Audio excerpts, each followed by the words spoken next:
और अगर मैं आपसे कहूं कि आपकी सबसे बड़ी वित्तीय संकट सिर्फ आपके जीवन के सबसे बड़े आर्थिक चमत्कार की प्रस्तावना है। मैं भी कर्जों के बोझ में था। तनाव और चिंताएं मेरी जान लेने को तैयार थीं।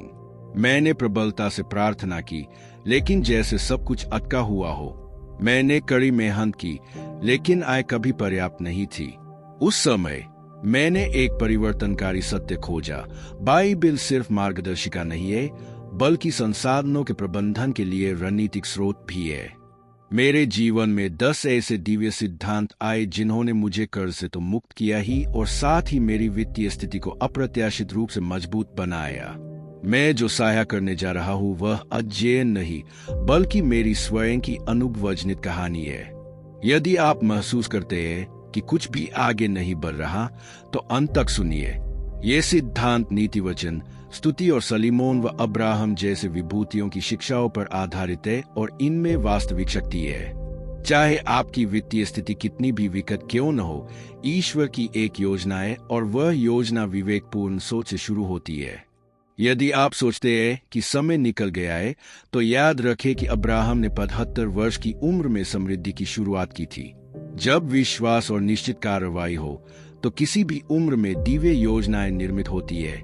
जैसा नेपोलियन हिल ने बताया, क्या आप अपनी आर्थिक रूपांतरण यात्रा शुरू करने को तैयार हैं? जानिए मैप ऑफ प्रोस्पेरिटी और नेपोलियन हिल की श्रेष्ठ पुस्तकें जैसे थिंक एंड ग्रो रिच, जिनके लिंक विवरण और पिन किए गए कमेंट्स में है। प्रथम सिद्धांत, आर्थिक बुद्धिमत्ता। अक्सर हम वित्तीय समाधान मांगते हैं, लेकिन समझ नहीं प्राप्त करते। नीति वचन 4:07 कहता है कि सारी वस्तुओं से अधिक बुद्धि प्राप्त करो। जब मैंने त्वरित उत्तरों की दौड़ से विराम लिया और परमेश्वर की आर्थिक शिक्षाओं का अध्ययन करना शुरू किया, तो मेरी मानसिकता बदल गई। सलीमोन ने भाग्य से नहीं, बल्कि विवेकपूर्ण सोच से संपन्नता प्राप्त की। जब मैंने इस सिद्धांत को अपनी जीवन शैली में उतारा, तो सिर्फ बाइबल श्लोक याद करने की प्रक्रिया से मैंने उसे व्यवहार में लाना शुरू किया। मेरी वित्तीय व्यवस्था इन शाश्वत सिद्धांतों के अनुरूप हो गई।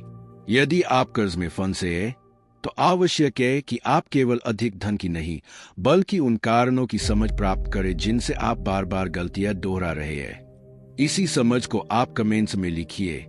मैं दिव्य विवेक ग्रहण करने के लिए तैयार हूँ। यह वाक्य आपके और ईश्वर के बीच संवाद की शुरुआत है। जैसा नेपोलियन हिल कहता है, विवेक पाने के लिए प्रयास करना जरूरी है, इंतजार करने से नहीं। द्वितीय सिद्धांत, आध्यात्मिक संरचना। कई लोग अर्थपूर्ण वित्तीय जीवन प्रार्थना के माध्यम से चाहते हैं, लेकिन जीवन अव्यवस्थित रहते हैं। ईश्वर अव्यवस्था पर आशीर्वाद नहीं देते, वह व्यवस्था के अनुरूप है। जैसा नीति वचन 27:23 में कहा गया है, अपने रानियों की अच्छी स्थिति जानो। आज इसका अर्थ है अपनी आय व्यय का पूर्ण लेखा जोखा रखना। जब मैंने यह करना शुरू किया, तो तुरंत धन नहीं आया, लेकिन मन का मार्गदर्शन मिला और साथ में सहज शांति भी। खर्चों को लिखने का कार्य एक साधना बन गया। सलीमोन ने बिना योजना के मंदिर नहीं बनवाए, उन्होंने बुद्धिमत्ता से योजना बनाई, संपत्तियों को संभाला और लेखा जोखा रखा। जब आप ऐसा करें, तो अनिश्चितता का अंत होता है और स्पष्टता आती है। अभ्यास कीजिए, अपने सभी खर्च लिखिए और ईश्वर से कहिए कि वह आपको जीवन व्यवस्था में मार्गदर्शन करे। कमेंट्स में लिखिए, आज मैं अपनी वित्तीय स्थिति बुद्धिमत्ता से व्यवस्थित करता हूँ। यदि आप हांजा प्राप्त करना चाहते हैं, तो मैप ऑफ प्रोस्पेरिटी और नेपोलियन हिल की उत्कृष्ट पुस्तकें देखें, जिनके लिंक विवरण में उपलब्ध है। तृतीय सिद्धांत, कर्म में आज्ञाकारिता। एक सबसे शक्तिशाली साधन जो मैंने वित्तीय संकट से बाहर निकलने में पाया, वह थी आज्ञाकारिता। कई बार ऐसा लगता था कि यह समझ में नहीं आ रहा, लेकिन मैंने उस समय वही किया जो दिल कर रहा था। किसी चीज को छोड़ना, किसी को माफ करना या कुछ सौंप देना। जब मैंने ऐसा किया, वे दरवाजे जो वर्षों से बंद थे, बिना प्रयास खुल गए। नीति वचन 3:5 कहते हैं, प्रभु पर अपने पूरे मन से भरोसा करो और वह तेरे मार्ग को सीधा कर देगा। अनिश्चितता में ले रहने वाले निर्णय असली साहस है। हमारे ईश्वर चाहता है कि हम पहले कदम उठाए, सिर्फ हमें देखने की प्रतीक्षा नहीं करते। कई बार सच में हमें अधिक आय की नहीं, बल्कि दिव्य योजना के अनुरूप सामंजस्य की जरूरत होती है। यह सामंजस्य तब बनता है जब आपका विश्वास आपके तर्कों से बढ़कर हो। नेपोलियन हिल कहते हैं कि निर्णय लेने से पहले निर्णय लेना ही समृद्धि का रास्ता बनता है। मैंने बिना किसी गारंटी के कदम लिया और उसके परिणामवश मेरे लिए अद्भुत अवसर खुल गए। यदि ईश्वर आपको किसी चीज छोड़ने या कार्य करने का निर्देश दे रहा है तो विलंब न करें। कमेंट्स में लिखिए, मैं पूरे विश्वास से कार्य करूंगा, भले समझ न पाऊं। यदि आप अपनी परिवर्तन यात्रा को गति देना चाहते हैं तो मैप ऑफ प्रोस्पेरिटी और उन उत्कृष्ट पुस्तकों को देखें जिनके लिंक विवरण और पिन किए गए कमेंट्स में है। चतुर्थ सिद्धांत, धन का सचेत उपयोग। मैंने एक सबसे बड़ी गलती यह की कि मैंने धन को शत्रु मान लिया और तनाव, आवेग या तुलना के आधार पर खर्चा किया। फिर एक दिन एकांत में मुझे स्पष्टता मिली। समस्या यह नहीं है कि आपके पास कितना है, बल्कि यह कि आप उसे कैसे उपयोग करते हैं।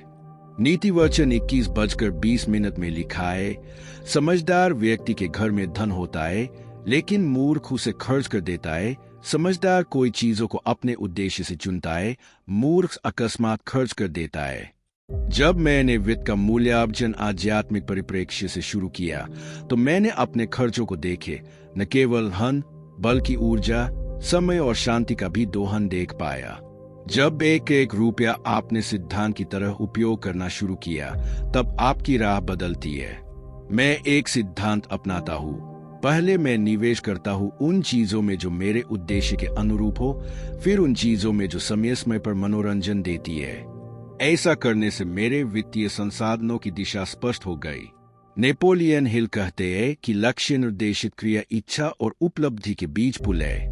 आपका खर्चा क्या आपको उस मार्ग पर ले जाता है जो ईश्वर ने रचा है? कमेंट्स में लिखिए, मेरे संसाधन दिव्य मार्गदर्शन में उपयोग होते हैं।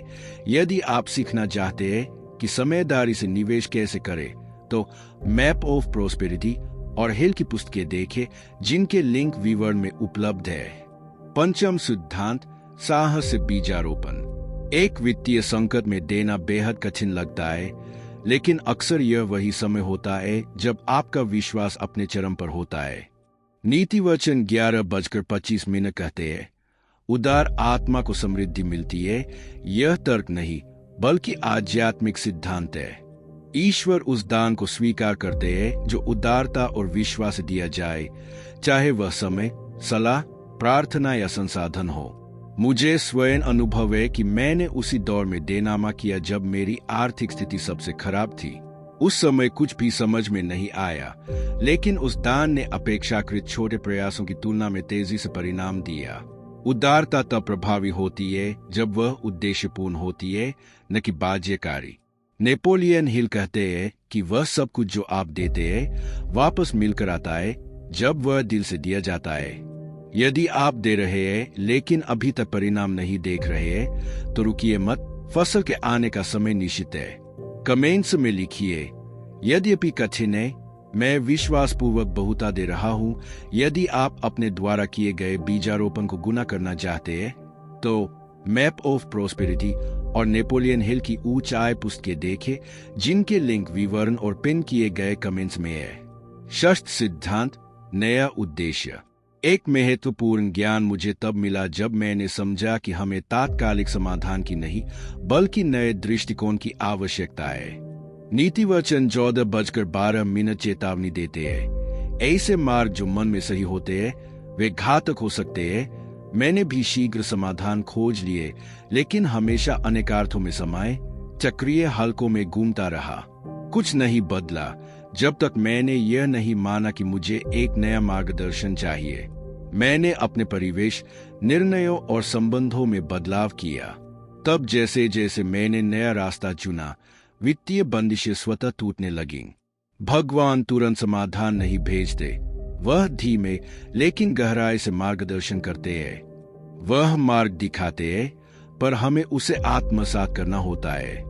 नेपोलियन हिल कहते हैं कि स्पष्ट योजना और निर्णायक मन किसी भी जीवन को बदल सकता है।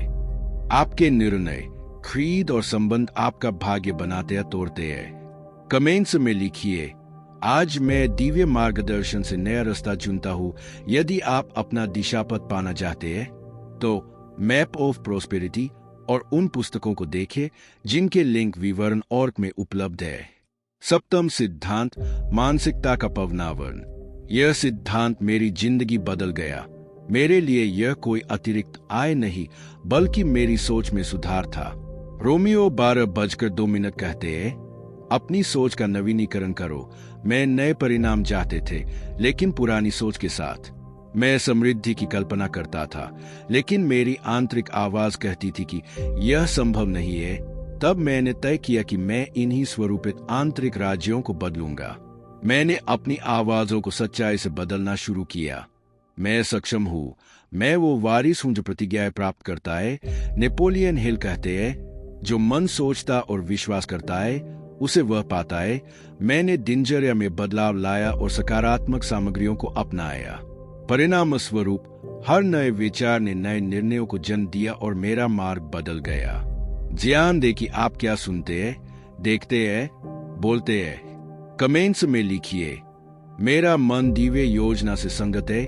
यदि आप अपनी सोच को पुनः प्रोग्राम करना चाहते हैं तो मैप ऑफ प्रोस्पेरिटी और हिल की श्रेष्ठ कृतियां देखें जिनके लिंक विवरण में उपलब्ध है। अष्टम सिद्धांत, उद्देश्यपूर्ण दिनचर्या। मैं कर्ज मुक्त हुआ ही साथ ही मेरी दिनचर्या मुझे महत्वपूर्ण दिशा देने लगी।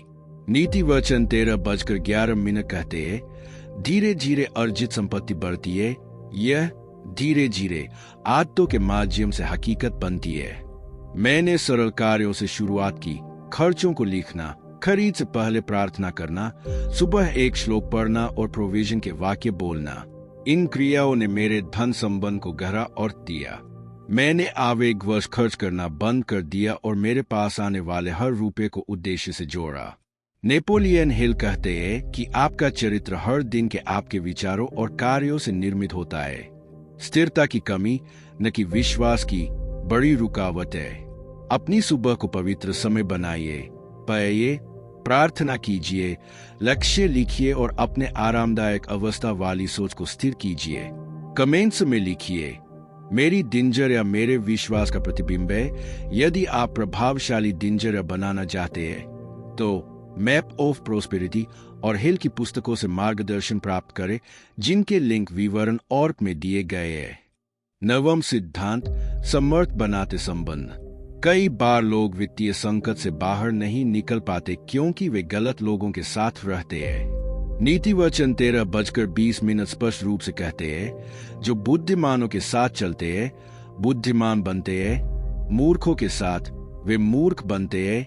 आपके संबंध आपका मनोबल, आपकी आध्यात्मिक स्थिति और आपकी आर्थिक स्थिति तय करते हैं। मैंने जब उन लोगों की तलाश की जिनकी दृष्टि, उद्देश्य और विश्वास मेरे अनुरूप थे, तब मेरा जीवन बदल गया।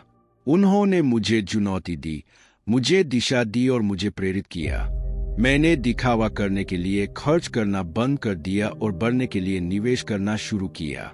यीशु का अपना समीपवर्ती मंडल था। अब्राहम के सहयात्री थे, सलीमोन के सलाहकार थे। कोई अकेला समृद्धि हासिल नहीं कर सकता। नेपोलियन हिल ने इसे मास्टरमाइंड कहा, एक ऐसी समूह जिससे आपकी दृष्टि विस्तृत होती है। कमेंट्स में लिखिए, ईश्वर मुझे उन लोगों से जोड़ता है जो मुझे आगे ले जाते हैं। यदि आप सही साथियों की तलाश में हैं तो मैप ऑफ प्रोस्पेरिटी और हिल की श्रेष्ठ पुस्तकें देखें जिनके लिंक विवरण और पिन किए गए कमेंट्स में उपलब्ध है। दशम सिद्धांत, परम उद्देश्य। अक्सर समृद्धि को केवल संग्रह से जोड़ दिया जाता है, लेकिन बाइबल सिखाती है कि ईश्वर आपको आशीर्वाद देता है ताकि आप आगे बढ़ सके, निर्माण कर सके और उसके नाम को प्रशंसा दे सके। नीति वचन 11:28 चेतावनी देते हैं, जो धन में भरोसा करता है वह गिर जाएगा। समृद्धि केवल धन नहीं बल्कि उसका उपयोग भी है। आपकी वास्तविक धन वही है जो आपके उद्देश्य के साथ जुड़ा हो। आपकी नियति है कि आप दिव्य योजना का हिस्सा बनकर प्रतिज्ञा का वसीयत बने। आप उद्यम करने के लिए डरे नहीं, लेकिन अपने केंद्र में ईश्वर को रखें। नेपोलियन हिल कहते हैं कि वास्तविक सफलता वह है जो उद्देश्य के साथ जीवन में होती है। कमेंट्स में लिखिए, मेरी समृद्धि एक अलौकिक उद्देश्य की सेवा करती है। यदि आप उद्देश्यपूर्ण जीवन जीना चाहते हैं तो मैप ऑफ प्रोस्पेरिटी और हिल की श्रेष्ठ कृतियां देखें, जिनके लिंक विवरण और कमेंट्स में है। आप यह संयोग से नहीं है। ईश्वर आपके भीतर कुछ महान जगाने जा रहे हैं। ये 10 सिद्धांत बुद्धिमत्ता, व्यवस्था, आज्ञाकारिता, सचेत उपयोग, उदारता, नए मार्ग, मानसिक नवीनीकरण, अनुशासन, समर्थ संबंध और परम उद्देश्य आपके वित्तीय और व्यक्तिगत जीवन में परिवर्तन लाने की कुंजी है। जैसा कि सलीमोन, अब्राहम और नेपोलियन हिल ने सिखाया, समृद्धि मन और विश्वास से शुरू होती है। आपकी वर्तमान मुश्किलें आपका भविष्य निर्धारित नहीं करती, आपका निर्णय तय करता है कि आप आज क्या करेंगे। कमेंट्स में लिखिए कि आप किस सिद्धांत से शुरुआत करेंगे। इस संदेश को किसी ऐसे व्यक्ति के साथ साझा करें जिसे यही प्रेरणा चाहिए। वीडियो को लाइक करें, चैनल सब्सक्राइब करें और घंटी दबाएं, क्योंकि आपकी कहानी अभी शुरू हो रही है। अपने अगले कदम की ओर बढ़िए। मैप ऑफ प्रोस्पेरिटी और नेपोलियन हिल की श्रेष्ठ पुस्तकें का मार्गदर्शन आपके लिए मौजूद है।